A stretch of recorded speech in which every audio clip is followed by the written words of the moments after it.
வசனத்துல நான் வாசிக்கிறோம். சங்கீதம் 7:17 வாசிக்கிறோம். தாவீது எழுதுறாரு, நான் கர்த்தரை அவருடைய நீதியின்படி துதித்து. ஆமென். கர்த்தர் நீதியுள்ளவர், கர்த்தர் நீதியுள்ளவர், உன்னதமானவர், மகிமையுள்ளவர். ஹல்லேலூயா. அவருடைய நீதியின்படி கர்த்தரை தாவீது துதித்தாராம். இன்றைக்கு நாம் கர்த்தரை துதிக்க போகிறோம். ஹல்லேலூயா. நான் கர்த்தரை துதித்து அவருடைய நீதியின்படி துதித்து உன்னதமான கர்த்தருடைய நாமத்தை கீர்த்தனம் பண்ணுவேன். ஹல்லேலூயா.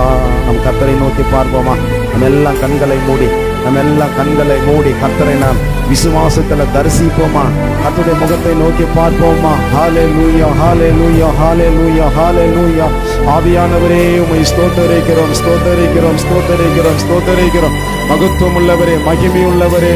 ஹல்லேலூயா, ஹல்லேலூயா, ஹல்லேலூயா, ஹல்லேலூயா, ஹல்லேலூயா. ஒருவரும்